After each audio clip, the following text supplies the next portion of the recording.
2014లో రాష్ట్ర రాజధానిగా ప్రకటించిన తరువాత చిన్న ఉద్యోగులు కూడా అమరావతిలో భూమి కొనడానికి ఆసక్తి చూపారని స్థానికులు చెబుతున్నారు. అమరావతికి గత టీడీపీ హయాంలో అంత క్రేజ్ వచ్చిందని, దీంతో భూముల ధరలు పెరిగాయని అంటున్నారు. కానీ వైసీపీ అధికారంలోకి వచ్చిన తరువాత పరిస్థితి మారిపోయిందని, అమరావతిలో భూములు కొన్నవాళ్లు అప్పుల ఊబిలో కూరుకుపోయారని తెలిపారు. కానీ మళ్లీ టీడీపీ రావడంతో మరోసారి ఆశలు చిగురించాయని అంటున్నారు. అమరావతి భూములకి రెక్కలు వచ్చాయి. నిజంగానే బయట అనుకున్నట్టుగానే రెక్కలు వచ్చాయా? అసలు మంగళగిరి కానీ, గుంటూరు కానీ, విజయవాడ కానీ ఇక్కడ ఉన్నటువంటి పరిసర ప్రాంతాల్లో ఇక రియల్ ఎస్టేట్ పరిస్థితి ఎట్లుంది? గత 5 సంవత్సరాలకు ముందు ఎట్లా ఉంది, ఇప్పుడు ఎట్లా ఉంది? ఈ కొత్త ప్రభుత్వం వచ్చింది కాబట్టి వాళ్ళలో కొత్తగా చిగురించినటువంటి ఆశలు ఏముంది? ఎందుకంటే చాలా వరకు కూడా ఈ ప్రాంతంలో ఆల్మోస్ట్ అప్పట్లో వెంచర్లు వేశారు, చాలామంది అపార్ట్మెంట్లు కట్టారు, సరైనటువంటి సేల్స్ లేక కూడా మధ్యలోనే ఆపేశారు. కానీ ఇప్పుడు పరిస్థితి ఎలా ఉందో, ఎందుకంటే డ్రాస్టిక్ చేంజెస్ కనపడుతున్నాయి కాబట్టి ప్రభుత్వం కూడా మారిపోయింది. కొత్త ప్రభుత్వం వచ్చిన తర్వాత వీరు ఆశిస్తున్నటువంటి ఏంటి అనేది కూడా మనం ఒక రియల్టర్స్ చాలామంది ఉన్నారు ఈ ప్రాంతంలో. ఎక్కువగా రియల్ ఎస్టేట్కి సంబంధించినటువంటి పనులు ఎక్కువ చేస్తుంటారు, వెంచర్స్ చేస్తుంటారు, అలాగే ప్లాట్ కొంటారు, అమ్ముతూ ఉంటారు. ఇప్పుడు ఉన్న పరిస్థితుల్లో ఎలా ఉంది? ఎందుకంటే గత 5 సంవత్సరాలు ఇప్పుడు ఎలా ఉందో ఒకసారి కనుక్కుందాం. నమస్తే అండి. నమస్తే. ఏంటండి ఇప్పుడు గవర్నమెంట్ మారింది, మీరు గతంలో చూస్తుంటారు 2014 ముందు రియల్ ఎస్టేట్ పరిస్థితి ఎట్లుంది, తర్వాత ఎలా ఉంది, ఇప్పుడు ఈ కొత్త గవర్నమెంట్ మారింది కదా, ఇప్పుడు ఇంకా ఎలా ఉండబోతుంది, ఇక్కడ పరిస్థితులు ఎట్లున్నాయి? గతంలో రాజధాని అమరావతి అని చెప్పి ప్రకటించిన తర్వాత కొంచెం ఇతర చిన్న చిన్న సచివాలయ ఉద్యోగస్తులు కావచ్చు, లేకపోతే కొద్ది గొప్ప వాళ్ళు 150 గజాలు కావచ్చు, కొద్ది గొప్ప వాళ్ళు లోన్ తీసుకొని ఆ లోన్ కట్టుకుంటా ఇక్కడ ఒక రాజధానిలో కూడా మనం కూడా ఒక 150 గజాల ప్లాటుకు ఒక స్థలం మనకు ఉంటుంది అని చెప్పి మన పిల్లల భవిష్యత్తుకు ఉపయోగపడుద్ది అని చెప్పి అట్లా కొనుగోలు చేసుకుంటా కొంచెం మార్కెట్ అనేది అమరావతి అనేది ఒక బ్రాండ్ అంబాసిడర్గా అప్పుడు ఉన్న గవర్నమెంట్ టైంలో బ్రాండ్ అంబాసిడర్గా వెలిగొందింది. కానీ ఈయన నేను రాజధాని మార్చను, నా ఇల్లే నేను రాజధానిలో కట్టుకొని అధికారంలోకి వచ్చాడు, ప్రజలు కూడా ఆయనకి 151 సీట్లు ఇచ్చి మెజార్టీతో గెలిపించారు, అధికారం అప్పచెప్పారు. కానీ ఈయన వచ్చిన తర్వాత ఒక సంవత్సరం టైంలోనే ప్రజావేదిక కూల్చి 3 రాజధానులు అనే కాన్సెప్ట్ తీసుకొచ్చాడు. ప్రజల మనోవేదతో ఈ రాజధానిలో ఉన్నటువంటి రైతులు 29,000 కుటుంబాలు 29,000 ఎకరాలు ఇస్తే ఈ రైతులకి కనీసం అపాయింట్మెంట్ కూడా ఇవ్వకుండా ఆనాటి ముఖ్యమంత్రి అపాయింట్మెంట్ ఇవ్వకుండా వీళ్ళతో చర్చలు జరపకుండా వాళ్ళు పడే చావు వాళ్ళే చేస్తారన్నట్టుగా ఆయన చిద్విలాసంతో ఆ సీట్లో కూర్చొని నాది పర్మనెంట్ అధికారం అనుకొని వెర్రవీగి అహంభావంతో ఈ రైతులని ఈ రాజధానిని పట్టించుకోకుండా వెర్రవీగిన తనానికి మొన్న జరిగిన ఎన్నికల ధర్మిలా వారికి అంత ముందులో 23 అన్న ఇచ్చారు, ప్రతిపక్ష హోదా అన్న ఇచ్చారు. కానీ ఈయనకి 151లో 5 తీసేసి అటొకటి ఇటొకటి మిర్చి 11 సీట్లు అప్పచెప్పారు.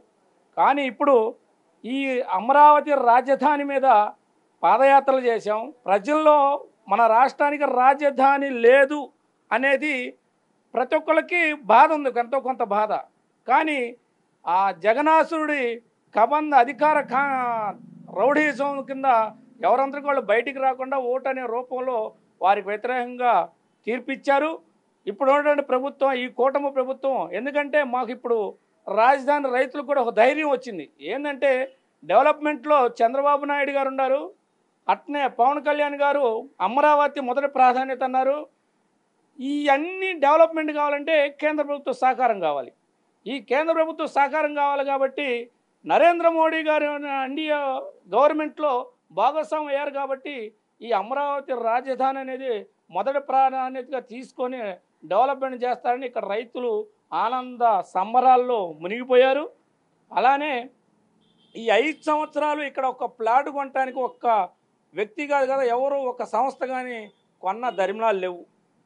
కనీసం అరెకరం పొలం ఉండాయని కూడా ప్లాట్ అమ్ముకోవాలంటే ఆ పిల్లల చదువులు కావచ్చు, లేకపోతే వాళ్ళ ఇంట్లో పెద్దవాళ్ళ ఆరోగ్య పరిస్థితులను బట్టి అమౌంట్ కావాల్సి ప్లాట్ అమ్ముదామంటే కొనేవాడు నాథుడు లేడు. అలాంటి దౌర్భాగ్యంలో వెళ్ళాడుతున్న ఈ రైతాంగం ఈరోజు సంబరాల్లో ఉన్నారు. కానీ ఇప్పటికైనా మార్కెట్ ఏమి ఇదేం లేదు. అయితే ఏంటంటే ప్రభుత్వం మారింది, కొంచెం ఈ రాజధాని రైతుల్లో మానసిక స్థితి ఒక ఆనందంలో ఉంది. ఇప్పటికైనా ఈ జంగిల్ క్లియరెన్స్, ఇప్పుడు ఉన్న ప్రభుత్వం జంగిల్ క్లియరెన్స్ మొదలు పెడితే ఎవరి ప్లాట్లు ఎక్కడైందని తెలిసిపోయింది. కొనేవాళ్ళు కూడా కొంచెం ముందరకు వస్తారు. రియల్ ఎస్టేట్ కూడా కన్స్ట్రక్షన్ కావచ్చు, రియల్ ఎస్టేట్ కావచ్చు, కొంచెం ఊపందుకునేది అనే ఆశావహంలో మేము అందరం ఉన్నాం. కానీ ఈ గవర్నమెంట్ కూడా ఈ ప్రమాణ స్వీకారం అయిపోగానే కొంచెం ఈ జంగిల్ క్లియరెన్సు, ఈ సిఆర్డిఏ కమిషనర్ నియమించడం, ఈ జంగిల్ క్లియరెన్స్ చేయటం, ఈ రైతుల యొక్క ప్లాట్లు రిజిస్ట్రేషన్ జరగలేదు. కొన్ని అడ్డంకులు పెట్టారు అంతమంది గవర్నమెంట్లో. ఆ అడ్డంకులు కూడా తొలగించి ఈ రైతులకు ఎవరి ప్లాట్లు రిజిస్ట్రేషన్ చేయించి ఈ జంగిల్ క్లియరెన్స్ చేసేసి ఈ రోడ్లు ఇవన్నీ మొదలు పెడితే కొంచెం రైతుల్లో కూడా ఎవరైనా అమ్ముకుని తలుచుకోవాలన్న వాళ్ళకు రూపాయి అదనంగా ఇచ్చి వారి అవసరాలకి అనుగుణంగా ప్రభుత్వం తోడ్పడి అందించేట్టుగా ఉండిద్ది. కాబట్టి మేము అందరం కూడా ఈ రియల్ ఎస్టేట్ చేసే వాళ్ళందరం కూడా కొత్త ప్రభుత్వం వచ్చింది, ఈ ప్రభుత్వం ఎంతో కొంత ఈ రాజధానిని డెవలప్మెంట్ చేస్తేనే దృక్పథంతో ఆశతో ఉన్నాం. ఇప్పుడు మీరు రియల్ ఎస్టేట్లో ఉన్నారని చెప్తారు, మీకు బాగా తెలిసి ఉంటుంది మార్కెట్ ఎట్లా. కేవలం ఈ ప్రాంతంలో కాదు, పక్క ప్రాంతంలో కూడా ఎట్లా ఉంటుందో తెలుస్తుంది. ఈ మంగళగిరి పరిసర ప్రాంతం కానీ, ఈ విజయవాడ కానీ, ఇప్పుడు మీరు చెప్తున్నటువంటి ఈ ప్లేసుల్లో కానీ అటువైపు ఎట్లుండేది? మంగళగిరి సైడు అదంతా పెద్ద ఎత్తున వాళ్ళు ప్లాట్లు కట్టారు, అపార్ట్మెంట్లు కట్టారు, అవన్నీ ఆగిపోయాయి కదా. అట్టుండే ఎట్లుంది పరిస్థితి? ఇప్పుడు అంత ముందర ఏంటంటే ఒక సిటీ ఏది అర్బన్ విజయవాడ కావచ్చు, గుంటూరు కావచ్చు, అటు మీరు చెప్పేటట్టు మైలవరం అటే కానీ మంగళగిరి కానీ, అంత ముందర ఏంటంటే కొంచెం ఇటు మాకు ఎక్కువ అటే ఉండేది. ఏది గజాలు లెక్క కావచ్చు, గజం 30,000-40 ఏళ్ళు ఉండేది అటు. ఇటేమో పొలాలు అగ్రికల్చర్ ల్యాండ్ కాబట్టి ఎకరాలు లెక్క ఉండేది. ఎప్పుడైతే ఈ అమరావతి రాజధాని ఏర్పడిందో ఆటోమేటిక్ ఎక్కడ భూములు వేసే తల్లికి అక్కడ కూడా హైపులు వేసింది. ఇప్పుడు మేము ఇక్కడ అమ్ముకున్నాడు ఒక 500 గజాలు అమ్ముకున్నాడు కొంటే ₹1 కోటి వచ్చినాయి. ఓ 30 లక్షలు పిల్లల చదువులకో దేనికో దాని వట్టి పెట్టుకొని మళ్ళీ ఆ డబ్బులు చేతిలో ఉంటే మనకి ఏదో రకంగా ఖర్చు అయిపోతాయని రైతు ఏం చేస్తాడంటే స్థిరాస్తి ఏడోసారి కొనాలి కాబట్టి బయటికి పోయి కొనేవాళ్ళు. ఆ బయటికి పోయి కొనటం వల్ల ఏంటంటే అక్కడ కూడా ఒక ల్యాండ్ ఖరీదు ఒక్కసారి అది కూడా లేచింది. అందువల్ల ఏంటంటే కొంత అంతా ఈ రాజధాని ఎఫెక్ట్ అనేది అంతా పడింది. కానీ రాజధాని ఎప్పుడైతే 3 రాజధాని అక్కడ తగ్గింది, ఇక్కడ తగ్గింది. ప్రభుత్వం దీని మీద సానుకూల స్పందన ఉంది కాబట్టి డెవలప్మెంట్ జంగిల్ క్లీనింగ్ చేసిద్ది అనే ఆశతో, కొంచెం మార్కెట్ వచ్చిద్దని ఆశతో రైతులు ఉన్నారు. రైతులు కూడా ఇప్పుడు ఎవరు అమ్మటానికి సుముఖంగా కూడా లేరు. ఎందుకంటే ప్రభుత్వం మారింది, కొంచెం 2 నెలలు వెయిట్ చూద్దాం, మార్కెట్ ఏమైనా పెరిగిద్దామని ఆశతో రైతులు ఉన్నారు. కాబట్టి ప్రభుత్వం జంగిల్ క్లీన్ చేయటం మొదలు పెడితే ఆటోమేటిక్గా ఇప్పుడు చాలామంది ఎందుకంటే రాజధాని వస్తుందనో వచ్చిన తర్వాత దాదాపు 30 కిలోమీటర్ పరిసరంలో ఎక్కువగా ఈ రియల్ ఎస్టేట్ నడిపే వాళ్ళు వెంచర్ చేస్తుంటారు, అపార్ట్మెంట్లు కడుతుంటారు. వీళ్ళంతా ఎట్లా ఈ 5 సంవత్సరాలు ఏమన్నా బిజినెస్ జరిగిందా? ఎట్లా ఇబ్బంది పడ్డారు మీరు? చాలా సర్వైవల్ పట్టడానికి చాలా ఇబ్బంది పడిపోయారండి.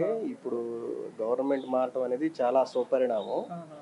ముఖ్యంగా రైతులు ఎంత ఇబ్బంది పడి ఇదైపోయారో అదే ప్రకారంగా దీని మీద ఆధారపడిన వర్గాలు ఏదైతే రియల్ ఎస్టేట్ మీడియేటర్లు అనండి, కన్స్ట్రక్షన్ సంబంధించిన వాళ్ళు అనండి, వీళ్ళందరూ కూడా తీవ్ర ఇబ్బందులకు లోనైపోయి వేరే ప్రదేశాలకు వెళ్ళిపోయారు. 99% వెళ్ళిపోయారు. ఎందుకంటే ఇప్పుడు అప్పుడు మీరు కొనేసి చాలా ఇబ్బందులు పడి ఉంటారు కదా, వడ్డీలు తీసుకుని పడి ఉంటారు, లేకపోతే ఏదో రకంగా కొన్నవాళ్ళు ఇన్వెస్ట్మెంట్ చేసుకునేది ఎందుకు? ఒక భరోసా, మన పిల్లలకి భవిష్యత్తుకు ఉపయోగపడుతుంది, ఫ్యూచర్లో మనం ఏదైనా వృద్ధాప్యంలో వచ్చినప్పుడు ఉపయోగపడుతున్నా.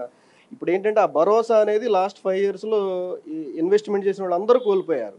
జాబులు చేస్తా, లోన్లు తీసుకుంటా, రకరకాలుగా చిన్న 100 గజాల దగ్గర నుంచి 500 గజాల వరకు లోన్లు తీసుకుని చాలా రకరకాలుగా ఇబ్బంది పడతా తీసుకున్నారు. అదేం జరిగింది? చివరికి వచ్చేసరికి గవర్నమెంట్ మారిపోయి అమరావతి మీద ఒక విషప్రయోగం లాగా జరిగి ఆల్మోస్ట్ చనిపోయే స్థితికి తీసుకొచ్చేసారు. కాకపోతే అందరు రైతుల యొక్క ఇది నిలబడబట్టి ఈరోజు మనం మళ్ళీ తిరిగి ఇదిలోకి వచ్చాము. రైతులు కొంత ఆలోచన ధోరణితో వెయిట్ చూసే ధోరణిలో ఉన్నారండి. కొనుక్కునే వాళ్ళకి, ఎందుకంటే ఇప్పుడు అంతా కూడా కంప్లీట్గా చేంజ్ వచ్చింది కాబట్టి కొనుక్కుందాం అనే ఆలోచన ఉన్న వాళ్ళు ఎక్కువ మంది ఇంట్రెస్ట్ చూపిస్తున్నారు. అంటే ఇటువైపు కొనడానికి, అటువైపు మంగళగిరి సైడా? లేదండి, ఇది మొత్తం చేంజ్ వచ్చేస్తుంది. గుంటూరు కృష్ణా జిల్లాలో 2 జిల్లాల్లో కూడా ఏదైతే రైతుల్లోకి బాగా వెళ్ళిపోయిందో అదే మనకి ఎలక్షన్లో కూడా బాగా కనపడింది. అది ఏదైతే అమరావతి అనే సబ్జెక్ట్ ఏంటంటే చిన్న పాయింట్లో తీసుకున్నారు వాళ్ళు. ఏముందులే ఈ అమరావతి 29 గ్రామాలే కదా, ఏం దాని గురించి అంత రిఫ్లెక్ట్ అవ్వదని అనుకున్నారు. ఈ ఎలక్షన్ రిజల్ట్ చూసినాక వాళ్ళకి క్లియర్ కట్గా వాళ్ళకి బాగా జనం వైసీపీ, మన ఇక్కడ పార్టీల గురించి మాట్లాడుకోవాల్సిన అవసరం లేదు, కానీ ఎవరికైనా సరే ఒక మెదడులోకి వెళ్ళిపోయింది. అమరావతి అనేది ఒక చిన్న 29 గ్రామాల ఇది కాదు, ఇది రాష్ట్ర సమస్య ఇది అనేది జనంలోకి బాగా వెళ్ళిపోయింది. అదే రకంగా ఎలక్షన్లో రిఫ్లెక్షన్ అనేది చూపించింది. అది క్లియర్ కట్. ఇప్పుడు మామూలుగా ఎంత ఉంటుందండి ఇప్పుడు ధరలు అప్పటికి ఇప్పటికి కంపారిజన్ చేసుకుంటే ఇప్పుడు ఏమన్నా భూమి పెరిగింటుందా? మనకేంటంటేనండి ఇక్కడ బేసిక్ లెవెల్లో ఆర్థిక అవసరాలు ఇబ్బందులు వచ్చి 4-5 వేలు మినిమం జగన్మోహన్ రెడ్డి గారు వచ్చిన దగ్గర నుంచి 5,000 మినిమం చేశారు. అప్పటి నుంచి అది అట్లా కంటిన్యూ అవుతానే ఉంది. చాలా రోజులు చాలా రకాల కరోనా జగన్ వచ్చారు, జగన్ తర్వాత కరోనా వచ్చింది, అన్ని రకరకాల ఇబ్బందులు పడతా ఇప్పుడిప్పుడే తేరుకునే ఇదిలోకి వచ్చారు. తేరుకునే ఇదిలోకి వచ్చినట్టు ఇది అనూహ్యంగా మంచి భారీ మెజారిటీతో రావటం, ఇంకా సెకండ్ థాట్ అనేది రాకుండా నెక్స్ట్ గవర్నమెంట్ ఏదైనా చేంజ్ అయినా ఇంకో రకమైన ఆలోచన వచ్చినా సెకండ్ థాట్ అనేది రాకుండా ఉంది కాబట్టి ఇన్వెస్టర్లో ఒక భరోసా వచ్చింది. ఏ ప్రకారంగా చూసినా ఇక్కడ అమరావతి అనేది అమరావతిలో నో ఆప్షన్, సెకండ్ ఆప్షన్ అనేది ఏమి ఉండదు అనే ఆలోచనతో ఎక్కువ మంది ఇన్వెస్టర్లు అనేవాళ్ళు కొనడానికి ఆసక్తి చూపుతున్నారు. బట్ ఏంటంటే రైతులు ఇప్పటిదాకా పడిన బాధలు ఇవన్నీ ఆలోచనలో పెట్టుకొని కొంచెం వేచి చూద్దాం, జరిగే డెవలప్మెంట్ యాక్టివిటీని దాన్ని బేస్ చేసుకొని రేట్లు అనేది డిసైడ్ చేద్దాం అనే ఆలోచనలో ఉన్నారు. జనాలకి ఏంటంటే ఒక ఫోబియా కదా జనరల్గా, ఎక్కడైతే ఇదిలో ఉంటుందో హైదరాబాద్ అనగానే హైదరాబాద్ పరిగెత్తడం, అమరావతి అనగానే అమరావతి పరిగెత్తడం అలా అని కాకుండా కొంచెం రైతులైతే కొంచెం వేచి చూసే ధోరణిలో ఉన్నారు. ఓవరాల్గా ఇది సుపరిణామం అండి, మంచి పరిణామం. సో ఈ రాజధాని పరిసర ప్రాంతాలకు సంబంధించిన ఈ రియల్ ఎస్టేట్ సంబంధించిన ప్రతినిధులు వీళ్ళు ఇక్కడ వాళ్ళు దాదాపు గతంలో చూశారు 5 సంవత్సరాల నుంచి కూడా పెద్దగా బిజినెస్ లేకపోవడం. ఇప్పుడు కొత్త ప్రభుత్వం వచ్చింది కాబట్టి బిజినెస్ కొంచెం ఊపు అందుకుంటుంది అనేది ఆశతో వీళ్ళు ఉన్నారు.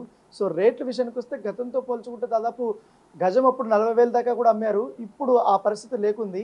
సో ఇంకా 10 రోజులు 20 రోజులు పోతే కానీ పరిస్థితులు బట్టి, ఎందుకంటే కొంచెం సేల్ పెరగడంతో కొంచెం ఆ రేట్ అనేది డిసైడ్ చేసుకోవచ్చు అనేసి కూడా వీళ్ళు చెప్తున్నారు. చాలా ఇబ్బందులు పడ్డారు 5 సంవత్సరాలు, ఇక మీద రియల్ ఎస్టేట్ రంగం బాగుపడుతుందనే ఉద్దేశంతో ఉన్నామనేసి కూడా వాళ్ళు ఒక ఆశతో అయితే కనపడుతుంది. For more videos like this, subscribe Big TV channel.